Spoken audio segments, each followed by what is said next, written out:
আল্লাহ পাক রব্বুল আলামিনের দরবারে লাখ কোটি শুকর ও সুজুদ যে মহান রব্বুল আলামিন অত্যন্ত দয়া করে মায়া করে ভালোবেসে আল্লাহর ঘর মসজিদে জুমার নামাজ আদায়ের উদ্দেশ্যে আসার বসার দিনই আলোচনা করার ও শোনার তৌফিক দান করেছেন। এজন্য আল্লাহ তাআলার দরবারে শুকর আদায় করে বলি আলহামদুলিল্লাহ।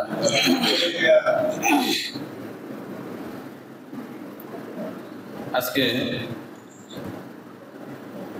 আলোচনা হবে আল্লাহ তাআলা কোরআন কারীমের বিভিন্ন জায়গায় যে আলোচনাটা এনেছেন কওমে লূত সম্পর্কে। নবী লূত আলাইহিস সালাম এর জাতি আল্লাহ তাআলা কেন ধ্বংস করছেন, কিভাবে ধ্বংস করছেন, কোরআনুল কারীমের মধ্যে আল্লাহ তাআলা অনেক জায়গায় এই বিষয়টা আলোচনা করছেন। 3 জায়গায় বিস্তারিত আলোচনা করছেন। তো আমি যে আয়াতটা তেলাওয়াত করেছি সূরাত হুদ এর থেকে, সূরাত হুদ এর 70 নম্বর আয়াত তেলাওয়াত করেছি। এখান থেকে প্রায় 1.5 পৃষ্ঠা যাবত আল্লাহ তাআলা কওমে লূত সম্পর্কে আলোচনা করছেন। তো কওমে লূত আলাইহিস সালাম হলেন ইব্রাহিম আলাইহিস সালামের ভাতিজা। ইব্রাহিম আলাইহিস সালাম যখন নবুয়তি পেয়েছেন, তো ইব্রাহিম আলাইহিস সালামের উপরে লূত আলাইহিস সালাম ঈমান আনছেন। তখন উনি নবী ছিলেন না। লূত আলাইহিস সালাম কিভাবে ভাতিজা ছিলেন? ইব্রাহিম আলাইহিস সালামের একজন ভাই ছিল, নাম হারান। মুসা নবীর ভাইয়ের নাম হারুন, আর ইব্রাহিম নবীর ভাইয়ের নাম কি? হারান। তো হারানের ছেলের নাম হইল লূত। তো লূত আলাইহিস সালাম ইব্রাহিম আলাইহিস সালামের সাথে থাকতেন, ওনার সফর সঙ্গী ছিলেন। এমনকি যখন ইব্রাহিম আলাইহিস সালাম মাতৃভূমি ত্যাগ করে শাম দেশে হিজরত করলেন, তখন এই লূত আলাইহিস সালাম সাথে ছিলেন। তো ইব্রাহিম আলাইহিস সালাম লূত আলাইহিস সালামকে আবার এক জায়গায় রেখে গেছেন মাঝখানে। নাম হলো, জায়গাটার নাম হলো মুতাফিকাহ। মুতাফিকাহ নামক জায়গায় লূত আলাইহিস সালামকে ইব্রাহিম আলাইহিস সালাম রেখে গেছেন যে তুমি এখানে বসে দ্বীনের দাওয়াত দাও। তো লূত আলাইহিস সালাম যখন দ্বীনের দাওয়াত দিতেছিলেন, আল্লাহ তাআলা লূত আলাইহিস সালামকে নবুয়তি দান করলেন যে তুমি দাওয়াত দিবা, তো নবী হিসেবে দাওয়াত দাও। তো লূত আলাইহিস সালাম যখন দাওয়াত দিতেছিলেন, তারা কেউ ঈমান আনে না। অনেক দাওয়াত দিচ্ছেন, শুধুমাত্র তার 2 মেয়ে তারাই ঈমান আনছে, আর কেউ ঈমান আনতেছে না, লূত আলাইহিস সালামকে মানতেছে না। তো তাদেরকে শাস্তি দেওয়ার জন্য ফেরেশতাদেরকে আল্লাহ তাআলা পাঠাইছেন। লূত আলাইহিস সালাম এক পর্যায়ে যখন তাদের উপরে নিরাশ হয়ে গেলেন, আল্লাহ তাআলার কাছে দোয়া করলেন। আল্লাহ তাআলা লূত আলাইহিস সালামকে সাহায্য করার জন্য তার কওমের উপরে আযাবের ফয়সালা করছেন। তো ওই ফেরেশতারা যখন আযাবের খবর নিয়ে আসছে বা আযাব দিবে এই মর্মে যখন লূত আলাইহিস সালামের কাছে যাবে, তো প্রতিমধ্যে লূত আলাইহিস সালামের কাছে যাওয়ার আগে তার চাচা ইব্রাহিম আলাইহিস সালামের কাছে গেলেন। এই কথাটাই কোরআনুল কারীমে আল্লাহ তাআলা তুলে ধরছেন। ওয়ালাকাদ জাআত রাসূলুনা ইব্রাহিম বিল-বুশরা ক্বালু সালামা। ইব্রাহিম আলাইহিস সালামের কাছে আমার রাসূল, আমার ফেরেশতারা সুসংবাদ নিয়ে আসলো। মানুষ মারবে, এটা কি সুসংবাদ? এটা সুসংবাদ না, সুসংবাদ আরেকটা আছে, সামনে আসবে। সুসংবাদ ইব্রাহিম আলাইহিস সালামকে সুসংবাদ দিয়েছে। ওয়ালা সালাম, তার ফেরেশতারা এসে কি বলছে? সালাম দিয়েছে ইব্রাহিম আলাইহিস সালামকে। ওয়ালা সালাম, ইব্রাহিম আলাইহিস সালাম উত্তরে বলছে সালাম। ফামা লাবিসা আন জাআ বি'জলিন হানিফ। তো ছাগলের একটি হৃষ্টপুষ্ট বাচ্চা তাড়াহুড়া করে ভুনা করে তাদের সামনে নিয়ে আসছে। তো ইব্রাহিম আলাইহিস সালাম ছিলেন মেহমান নওয়াজ, অর্থাৎ ওনার কাছে উনি মেহমান ছাড়া খানা খেতেন না। উনি সবসময় তালাশ করতেন মেহমান সহ খানা খেতে চেষ্টা করতেন। তো ওনার অভ্যাস যেহেতু মেহমান সহ খানা খাওয়া, আবার যখন মেহমান ঘরে এসেই গেছে এইবার তো তাদের কদর করতে হবে। ফেরেশতা একজন না কয়েকজন ফেরেশতা আসছে। তো ওনারা যে ফেরেশতা এটা পরিচয় ইব্রাহিম আলাইহিস সালামকে দেয়নি। তাহলে কিভাবে বুঝবে? তারা এসে সালাম দিয়েছে, তিনি সালামের উত্তর দিছে। এরপরে তাড়াতাড়ি করে একটা খাসি ভুনা করে নিয়ে আসছেন। তো ফেরেশতাদের কাছে ইব্রাহিম আলাইহিস সালাম এই যে মেহমানদারি করলেন, মানে তাড়াতাড়ি করে নিয়ে আসছে, ফেরেশতারা খায় না, এটা ভিন্ন কথা পরে। তো ইব্রাহিম আলাইহিস সালামের ব্যাপারে হাদিস শরীফের মধ্যে আসছে আউয়ালু মান যায়্যাফা যায়ফা ইব্রাহিম আলাইহিস সালাতু ওয়াস সালাম, সর্বপ্রথম যিনি মেহমানদারির সুন্নাত চালু করছেন তিনি হলেন ইব্রাহিম আলাইহিস সালাম। কুরবানির সুন্নাত যেভাবে ইব্রাহিম আলাইহিস সালাম চালু করছেন, এই মেহমানদারির সুন্নাতও ইব্রাহিম আলাইহিস সালাম চালু করছেন। তো ইব্রাহিম আলাইহিস সালাম মেহমান নওয়াজি ছিলেন। আমাদের নবী মুহাম্মদ সাল্লাল্লাহু আলাইহি ওয়াসাল্লামও মেহমানকে অনেক সম্মান করতেন। এমনকি হাদিস শরীফের মধ্যে আছে মান কানা ইউমিনু বিল্লাহি ওয়াল ইয়াউমিল আখিরি ফালইউকরিম যায়ফাহু, যে ব্যক্তি আল্লাহ এবং পরকালের উপর ঈমান রাখে সে যেন তার মেহমানকে সম্মান করে। ওয়া মান কানা ইউমিনু বিল্লাহি ওয়াল ইয়াউমিল আখিরি ফালইয়াসিল রাহিমাহু, আর যে ব্যক্তি আল্লাহ এবং পরকালের উপর ঈমান রাখে সে যেন তার আত্মীয়তা সম্পর্ক বজায় রাখে। ومن كان يؤمن بالله واليوم الآخر فلا يؤذي جاره, যে ব্যক্তি আল্লাহ এবং পরকালের উপরে ঈমান রাখে সে যেন তার প্রতিবেশীকে কষ্ট না দেয়। তাহলে এবং রাসূল সাল্লাল্লাহু আলাইহি ওয়াসাল্লাম যখন কোরআন নাযিল হয়েছিল, তিনি ভয় পেয়ে যখন হযরতে খাদিজার কাছে রাসূল আসলেন, জাম্মিলুনি, আমাকে চাদর আবৃত করো, আমার ভয় হইতেছে। তখন খাদিজা বলছে আপনার মধ্যে কিছু গুণ আছে, এই গুণের কারণে আল্লাহ তাআলা আপনাকে অপমানিত করবেন না, আপনাকে আল্লাহ তাআলা হেফাজত করবেন। সেই গুণের মধ্যে একটা হলো যে আপনি মেহমানকে সম্মান করেন, মেহমানের কদর করেন। তো মেহমানকে রাসূল সাল্লাল্লাহু আলাইহি ওয়াসাল্লাম মেহমানের কদর করতেন। এমনকি সাহাবা একরামও মেহমানের কদর করতেন। সাহাবা একরাম মেহমানদারি যে করতেন এর অনেক ঘটনাও আছে। রাসূল সাল্লাল্লাহু আলাইহি ওয়াসাল্লামের কাছে যারা পড়তো, যে সাহাবীরা, তাদেরকে আসহাবে সুফফা বলা হয়।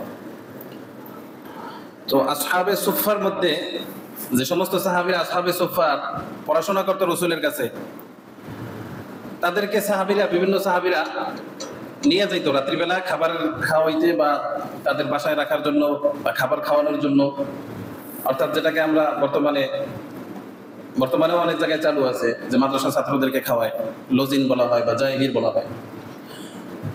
তো সাহাবা একরামকে নিয়ে যেত। তো এক সাহাবী বলতেছে, তো কেউ নিত একজনকে, কেউ নিত দুইজনকে, কেউ তিনজনকে। ও আম্মা সাদ ইবনে উবাদা ফাকানা ইয়াযহাবু বিসামানিনা কুল্লা লাইলা, আর সাদ ইবনে উবাদা সে তো প্রত্যেক রাত্রে 80 জনকে নিয়ে যাইত। সাদ ইবনে উবাদার মেহমানদারি, ওনার দস্তারখান ওপেন দস্তারখান ছিল, প্রত্যেক রাত্রে 80 জন নিয়ে খাওয়াইতো। আল্লাহু আকবার। রাসূলের কাছে একজন মেহমান আসছে একদিন। রাসূল সাল্লাল্লাহু আলাইহি ওয়াসাল্লাম বললেন, বিবিদের কাছে খবর পাঠাইলে যায় দেখো, জিজ্ঞাসা করো কোনো খাবার আছে কিনা। বিবিরা বলল যে আমাদের কাছে পানি ছাড়া কোনো খাবার নেই। এর মানে পানিটাও একটা খাবার। আমাদের কাছে পানি থাকলে আমরা বলি না খাবার টাবার কিছু নাই, পানি থাকলে বলতে হবে না পানি আছে, পানিটাও একটা খাবার। তো তাদের কাছে পানিটাও একটা খাবার ছিল, যেহেতু মাসকে মাস তাদের চুলা জ্বলতো না। তো তারা বললো যে পানি ছাড়া কোনো খাবার নেই। এরপরে রাসূল সাল্লাল্লাহু আলাইহি ওয়াসাল্লাম ঘোষণা করলেন, কে আছো আমার মেহমানকে মেহমানদারি করবা, কোন সাহাবী আছো? তখন এক সাহাবী উঠে দাঁড়ায় বলে, ইয়া রাসূলুল্লাহ, আমি আপনার মেহমানকে মেহমানদারি করাবো। তখন সাহাবী ওই মেহমানকে নিয়ে গেছে বাড়িতে গিয়ে স্ত্রীকে বলে যে কি আছে ঘরে, খাবার কি আছে? রাসূলের মেহমান আমাদের ঘরে মেহমান হয়েছে। স্ত্রী বলে যে বাচ্চাদের জন্য কিছু খাবার রাখা আছে, এছাড়া আর কোনো খাবার নেই। আপনার জন্য আমার জন্য কোনো খাবার নেই, শুধুমাত্র বাচ্চাদের জন্য যথেষ্ট হবে, 2টা বাচ্চা, ওই বাচ্চাদের জন্য কিছু খাবার আছে। সাহাবী স্ত্রীকে বললেন, রাসূলের মেহমান, তাকে তো কদর করতে হবে, বাচ্চাদেরকে তুমি ঘুম পাড়িয়ে দাও। ইজা আরাদুল আশা, যখন তারা রাত্রের খাবার খাইতে চাইবে তখন তুমি তাদেরকে ঘুম পাড়িয়ে দাও, না খাওয়াইয়া তাদেরকে ঘুম পাড়িয়ে দাও। এইবার ওই খাবারগুলো মেহমানের সামনে পরিবেশন করো।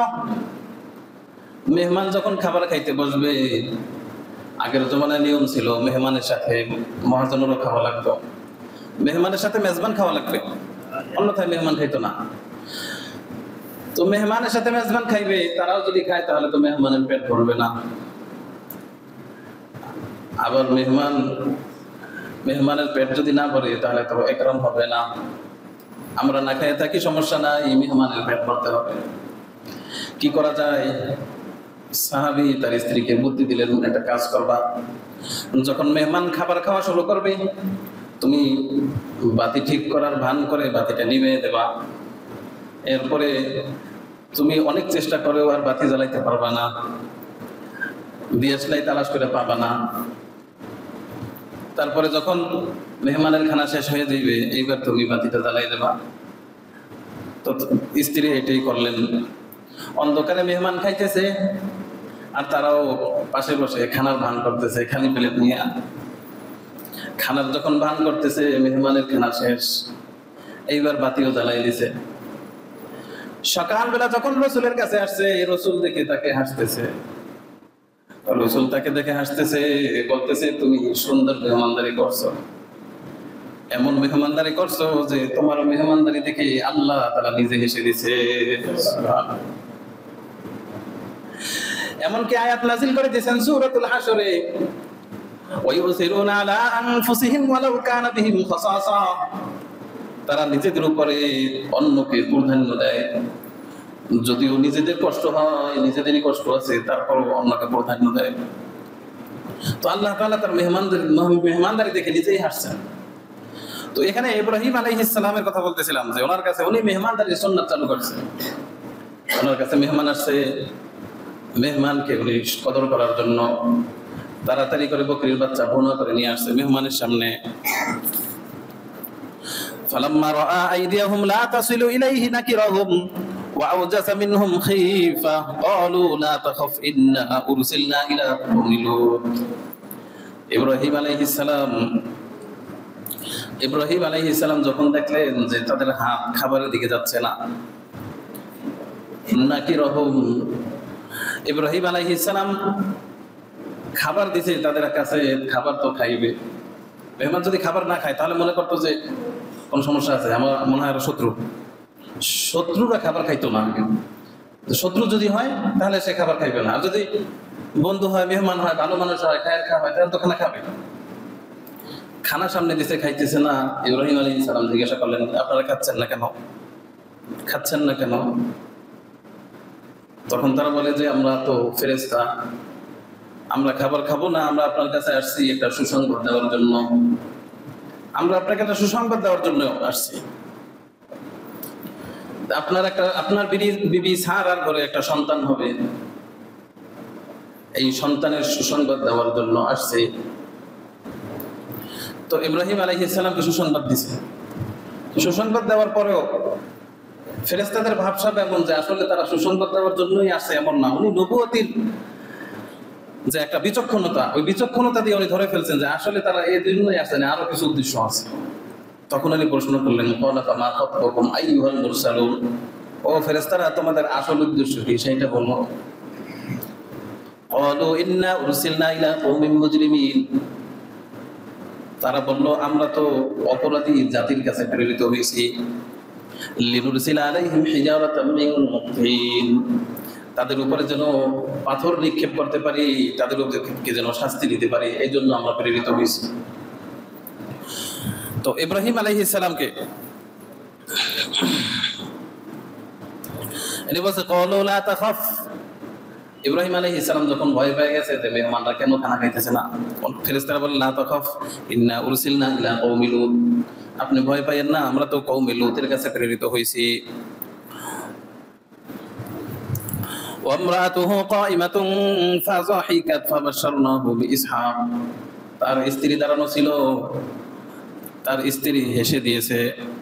ফাবাশশারনাহু বিইসহাক, অতঃপর আমরা তাকে সুসংবাদ দিয়েছি ইসহাকের, অর্থাৎ আল্লাহ বলতেছেন আমি তাকে ফেরেশতাদের মাধ্যমে সুসংবাদ দিয়েছি ইসহাক সম্পর্কে। অর্থাৎ ইব্রাহিম আলাইহিস সালামের এক পুত্র তো ইসমাইল, হাজেরার ঘরে হয়েছে। ইব্রাহিম আলাইহিস সালামের আরেক স্ত্রীর নাম সারা, তার ঘরে ইসহাক হয়েছে। তো ইসহাক সম্পর্কে সুসংবাদ দিল ওমি ওয়ারাই ইসহাক ইয়াকুব, ইসহাকের পরে আবার ইয়াকুব হইবে, ইসহাকের বংশে ইয়াকুব নাতিরও সুসংবাদ দিয়ে দিয়েছে। ইয়াকুবের সুসংবাদ দিল ক্বালাত ইয়া ওয়াইলাতা আলিদু ওয়া আনা আজুজ, ইব্রাহিম আলাইহিস সালামের স্ত্রী সারা বলল হায় আফসোস আমার সন্তান হবে, ওয়া আনা আজুজ আমি তো বন্ধা, আমি তো বুড়া, আজুজ বুড়া, আমি তো বুড়া, এই বুড়া বয়সে আমার 100 বছর বয়স হয়ে গেছে, এই বুড়া বয়সে আমার কিভাবে সন্তান হবে। ওয়াহাযা বালি শাইখা, আর আমার এই স্বামী তিনি তো বুড়া হয়ে গেছে, সেও বুড়া আমি বুড়ি। ইন্না হাযা লাশাইউন আজীব, এটা তো একটা আশ্চর্যের বিষয়, বুড়া কালে তো সন্তান হওয়ার কথা। ক্বালু আতাজাবিনা মিন আমরিল্লাহ রাহমাতুল্লাহি ওয়া বারাকাতুহু আলাইকুম আহলাল বাইত, তখন ফেরেশতারা বলল আতাজাবিনা মিন আমরিল্লাহ, তোমরা কি আল্লাহ তাআলার বিষয়ে আশ্চর্য বোধ করতেছো? আল্লাহ তাআলা একটা ফয়সালা করছেন, আল্লাহ দিবেন, সেই বিষয়ে তোমাদের আশ্চর্য হয়? আল্লাহ তাআলা তো বেমৌসুমেই ফল দিতে পারে। আল্লাহ তাআলা তো ওই মারইয়ামকেও বেমৌসুমে ফল দিয়েছিলেন, জাকারিয়া আলাইহিস সালামকেও বুড়া বয়সে সন্তান দিয়েছিলেন। ইব্রাহিম আলাইহিস সালামকে বললেন আল্লাহ তাআলার আদেশের বিষয়, আল্লাহ তাআলার বিষয় তোমরা সন্দেহ পোষণ করতেছো, আশ্চর্য বোধ করতেছো। সন্দেহ না, আসলে তারা বলতেছে এই বুড়া কালে সন্তান হবে, এটা একটা আশ্চর্যের বিষয়। ওয়া বারাকাতুহু আলাইকুম আহলাল বাইত, আর আল্লাহ তাআলার বরকত তোমাদের উপরে হে আহলুল বাইত, ঘরওয়ালারা। এই যে আহলুল বাইত, আহলুল বাইত কারে বলছেন? ইব্রাহিম আলাইহিস সালামের স্ত্রীদের বলছে না? তা অনেকে আহলুল বাইতের মধ্যে নবীর স্ত্রীদেরকে বাদ দেয়। আহলুল বাইত, নবীর আহলুল বাইত কারা? বলে যে হাসান হোসেন ফাতেমা আর নবী সাল্লাল্লাহু আলাইহি ওয়াসাল্লাম আর আলী, এই 5 জন নাকি শুধু আহলুল বাইত। আসলে আহলুল বাইতের মধ্যে এক নম্বরে উদ্দেশ্য যে কোরআনের আয়াত দ্বারা কি বোঝা যায় যে নবীর স্ত্রীরা আহলুল বাইত আগে, তারা তো আছেই, স্ত্রীরাও তো আছে। আলাইকুম আহলাল বাইত ইন্নাহু হামিদুম মাজিদ, ফালাম্মা যাহাবা আন ইব্রাহিম আর-রূউ জাআতহুল বুশরা ইউজাদিলুনা ফি কওমি লূত, ইব্রাহিম আলাইহিস সালামের থেকে যখন ভয় দূর হয়ে গেছে, ইব্রাহিম আলাইহিস সালাম এবার তর্ক করতেছে কওমে লূত সম্পর্কে। কওমে লূত সম্পর্কে এবার পিরিপিরি করতেছে, কেন আযাব দেওয়া লাগবে, না আযাব দেওয়া লাগবে না, একটু সময় দাও, আর একটু দাওয়াত দেও, হইতে পারে ঈমান আনবে। ইন্না ইব্রাহিম লাহালিমুন আওয়াহুম মুনিব ইয়া ইব্রাহিম আরিজান হাযা, এবার বলতেছে ও ইব্রাহিম তুমি এই সম্পর্কে আর কথাবার্তা বললো না, একটু বিরত থাকো, তোমার তো সুসংবাদ দিছি, পুত্রের সুসংবাদ, তুমি পুত্রের সুসংবাদ লয়ে কমপক্ষে খুশি থাকো। ইন্নাহু ক্বাদ জাআ আমরু রাব্বিক ওয়া ইন্নাহুম আতিহিম আযাবুন গায়রু মারদুদ, তাদের কাছে আযাব আসবে যেটা ফিরানোর নয়। ওয়ালাম্মা জাআত রুসুলুনা লুতান সিআ বিহিম ওয়া যাqa বিহিম যারআ ওয়া ক্বালা হাযা ইয়াওমুন আসীব, এখানের মধ্যে তাদের অপরাধটা উল্লেখ করা নাই, অন্য আয়াতের মধ্যে আছে কানু ইয়ামালুনা সাইয়্যাত, লূত আলাইহিস সালামের জাতি তারা খারাপ কাজ করত, তারা খারাপ কাজ করত। ওয়া তাকতাউনা সাবিল, তারা ডাকাতি করত। তাদের 3টা অপরাধ ছিল। এক নম্বরে তারা খারাপ কাজ করত, অর্থাৎ যেই কাজটা আকর্ষণ, মানুষের আকর্ষণ, পুরুষের আকর্ষণ নারীর দিকে, নারীর আকর্ষণ পুরুষের দিকে, এইটা হচ্ছে আল্লাহ তাআলার নিয়ম। আল্লাহ তাআলা এভাবে সৃষ্টি করছেন, তো একজন পুরুষ নারীর কাছে গেলে শান্তি পাবে, আকর্ষিত হবে নারীর দিকে, কিন্তু তারা এই নিয়মটা উল্টো হয়ে দিয়েছে। অর্থাৎ শয়তান তাদেরকে এই বদ অভ্যাসটা তাদের মধ্যে চালু করছে। শয়তান তাদের অধিকাংশ সময় কিন্তু লূত আলাইহিস সালামের জাতি, সে কিন্তু 5টা শহরের, তার দায়িত্বে ছিল 5টা শহর। ওই 5টা শহরের লোকজন তারা অনেক সময় আছে যে খেতে খামারে কাজ করত।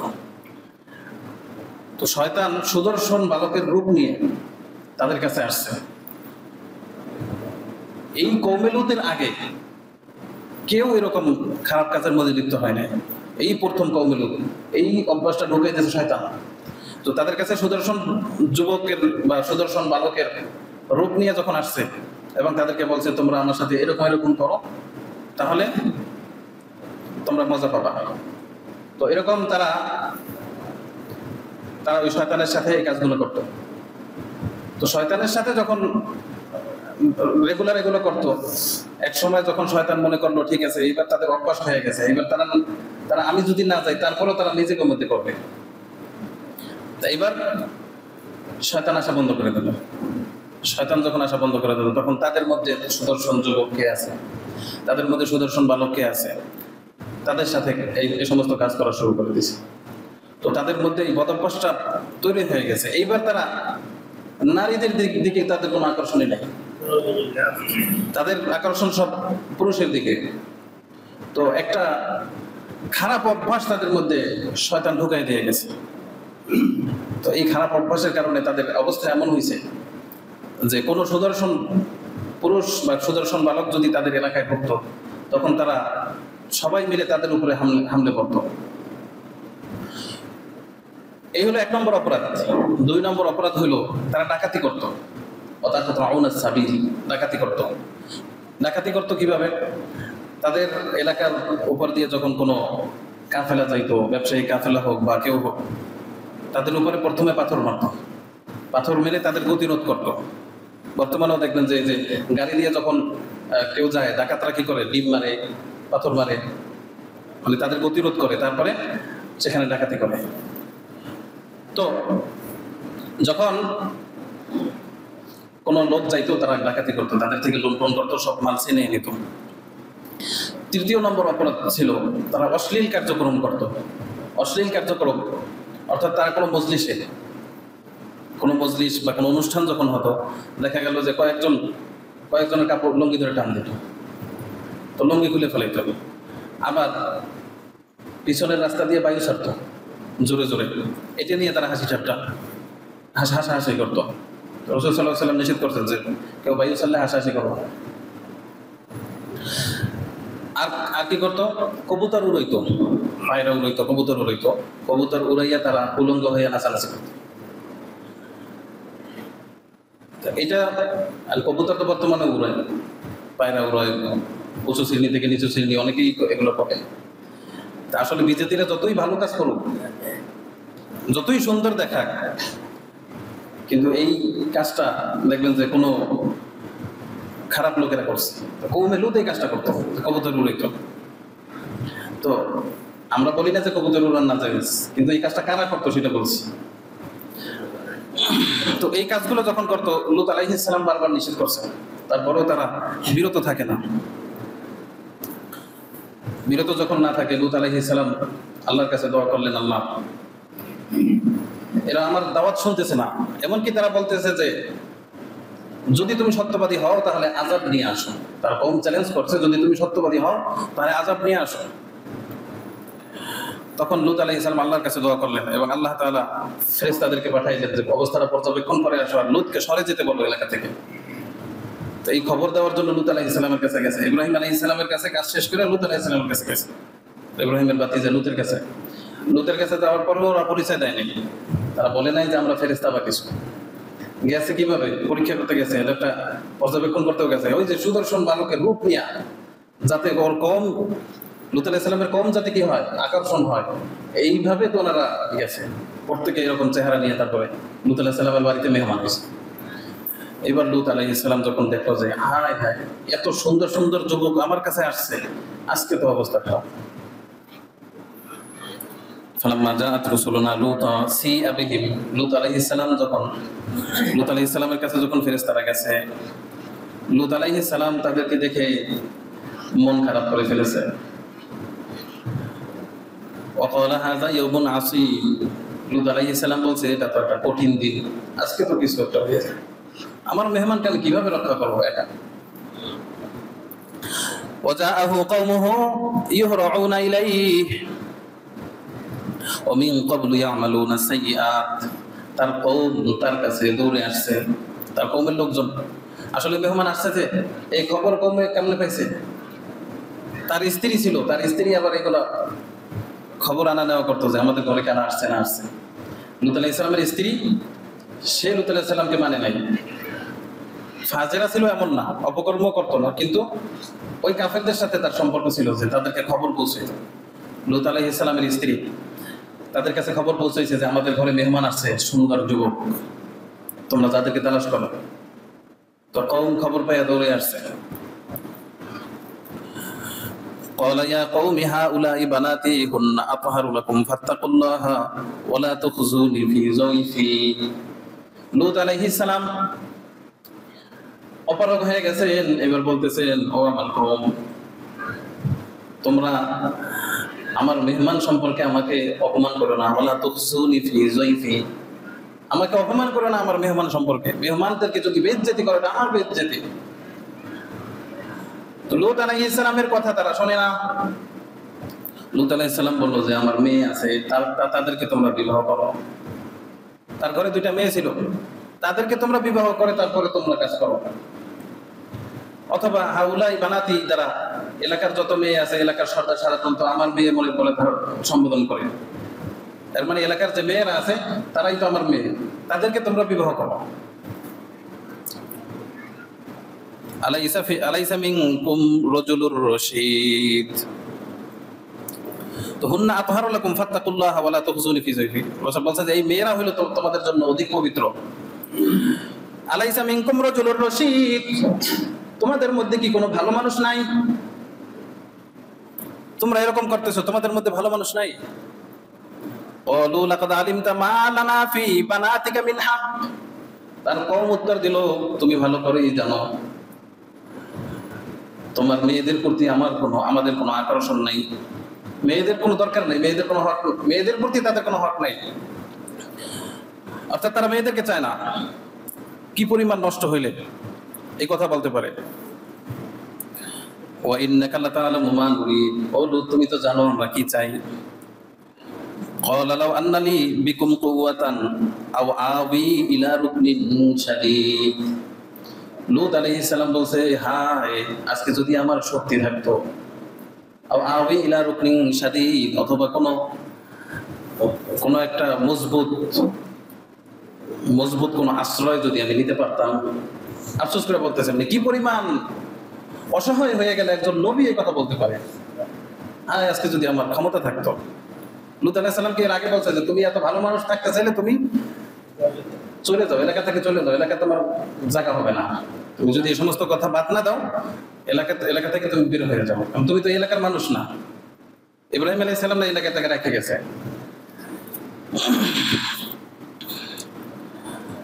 তো লূত আলাইহিস সালাম অসহায় হয়ে গেছেন। ফেরেশতারা তো দেখতেছে অবস্থা কি, ওরা কোনো কথাবার্তা বলতেছে না। এইবার ফেরেশতারা মুখ খুলছে, লূত আলাইহিস সালাম একেবারে অসহায় হয়ে গেছে। ক্বালু ইয়া লূত ইন্না রুসুলু রাব্বিক, ও লূত আলাইহিস সালাম আপনি পরেশান হবেন না। ইন্না রুসুলু রাব্বিকা, আমরা সাধারণ কোনো যুবক না, সাধারণ কোনো বালক না, আমরা হইলাম আপনার রবের ফেরেশতা। আমরা হইলাম আপনার রবের ফেরেশতা। লাই ইয়াসিলু ইলাইকা, তারা আপনার কাছে পৌঁছতে পারবে না। আমার কাছে তো, আমাদের কাছে তো ভালো কথা, আপনার কাছেও তারা পৌঁছতে পারবে না, কোনো সমস্যা নাই। ফাসরি বিআহলিকা বিকিতইম মিনাল লাইল, আর রাতের কিছু অংশ থাকতে থাকতে আপনি আপনার পরিবার নিয়ে শহর ছেড়ে চলে যান। রাত্র শেষ হওয়ার আগে চলে যেতে হবে, ফজরের সময় আযাব আছে। ওয়ালা ইয়ালতাফিত মিনকুম আহাদ, তোমাদের মধ্য থেকে কেউ যেন পিছনের দিকে ফিরে না তাকায়। পিছনে চাওয়া যাবে না, পিছনে তাকানো যাবে না। ইল্লাম রাআতাকা, তবে আপনার স্ত্রী এর বিপরীত হবে, মানে আপনার স্ত্রী ধ্বংসপ্রাপ্তদের মধ্য থেকে হবে, তাকে ধ্বংস করা হবে। ইন্নাহু মুসিবুহা মা আসাবাহুম, তাকে শাস্তি দেওয়া হবে যে শাস্তি কওমকে দেওয়া হবে। ইন্না মাউইদাহুমুস সুবহ, তাদের ওয়াদা হইল সকালবেলা, মানে তাদের সাথে যে শাস্তির ওয়াদা এটা হলো সকালবেলা। আলাইসাস সুবহু বিকরিব, সকাল কি নিকটে নয়?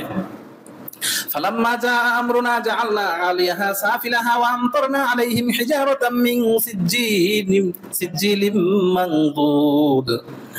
যখন আমার শাস্তির আদেশ কার্যক্রম হওয়া শুরু করলো তখন আমি তাদের উপরকে নিচ করে দিলাম, আলিয়াহা সাফিলাহা ওয়া আমতারনা আলাইহিম হিজারাতাম মিন সিজ্জিল। তাদের কাছে আমি তাদের উপরে আমি পাথর নিক্ষেপ করলাম। কেমন পাথর? যেই পাথরের উপরে প্রত্যেকের নাম লেখা ছিল। কোন পাথরটা কার উপরে পড়বে এটা প্রত্যেকের নাম লেখা ছিল। পাথর নিক্ষেপ করছে, তাদেরকে অন্ধ বানাই দিয়েছে, এবং তাদের জমিন যে 5 শহর, সব পুরো শহর মিলে পুরো শহরকে উঠাইয়া জিবরিল আলাইহিস সালামের 600 পাখার এক পাখার উপরে, মাত্র একটা পাখার উপরে উঠাইয়া আসমান পর্যন্ত নিছে। আসমান পর্যন্ত নিয়ে রুটি জানলে উল্টোয় ওইরকম ভাবে উল্টোয় আবার নিক্ষেপ করছে। নিক্ষেপ করার কারণে অনেক নিচে চলে গেছে, যার কারণে ওই জায়গাটা সমুদ্রে পরিণত হয়ে গেছে। এটাকে বলা হয় ডেড সি, আরবিতে বলা হয় আল বাহরুল মাইয়িত, মৃত সাগর। তো এইরকম এই অবস্থায় পরিণত হয়ে গেছে। সেখানে এমন পরিমাণ লবণাক্ত জায়গাটা, অন্যান্য লবণের থেকে সেখানে লবণ অনেক বেশি। সাধারণ আমাদের লবণ পানিতে এর থেকে 9 গুণ না 10 গুণ বেশি লবণ হলো ওখানে লবণ পানিগুলো, যার কারণে সেখানে যদি কেউ ডুবও দিতে চায় ভেসে ওঠে লবণের কারণে। তো আল্লাহ তাআলা সেখানে স্মৃতিস্বরূপ সেখানে রেখে দিয়েছেন যে শাস্তি কিভাবে আল্লাহ তাআলা দিয়েছেন অপরাধীদেরকে। তো আল্লাহ তাআলা এই ঘটনা কোরআনুল কারীমের মধ্যে এনে বারবার বুঝাইতে চাইছেন যে আল্লাহ তাআলার অপরাধ, আল্লাহ তাআলার সাথে যারা নাফরমানি করবে, অপরাধ করবে, আল্লাহ তাআলা তাদেরকে কিন্তু ছেড়ে দিবে না। শুধুমাত্র আমাদের জমানায় যে পরিমাণ অপরাধ চলতেছে, রাসূল সাল্লাল্লাহু আলাইহি ওয়াসাল্লাম দোয়া করে গিয়েছিলেন যে আল্লাহ পূর্বের যে কওমকে যেভাবে ধ্বংস করছেন আমার উম্মতকে সেইভাবে ধ্বংস করবে না। শুধুমাত্র রাসূল সাল্লাল্লাহু আলাইহি ওয়াসাল্লামের দোয়ার কারণে আমরা মুক্তি পেয়েছি, অন্যথা আমাদের মুক্তি পাওয়ার সুযোগ ছিল না। তাই জন্য আমরা সবাই সমস্ত অপকর্ম থেকে হেফাজত থেকে, এই সমস্ত অপকর্ম বর্তমানে উন্নত দেশগুলোতে এগুলোর সার্টিফিকেট দেওয়া হয়, পুরুষে পুরুষে বিয়া, নারী নারী বিয়া। ভারতেও এটাকে বৈধতা দেওয়া হয়েছে। বাংলাদেশে বৈধতা দেওয়ার জন্য অনেকভাবে অনেক সংস্থা চেষ্টা করে। তো এগুলো যদি সমকামিতাকে বৈধতা দেওয়া হয় তাহলে সেই কওমে লূতের যে আযাব, সেই আযাবের অপেক্ষা তো আমাদেরও করা লাগে। আল্লাহ তাআলা আমাদেরকে হেফাজত করুন। আমিন। আলহামদুলিল্লাহ রাব্বিল আলামিন। যারা সুন্নাত করেন সুন্নাত করুন।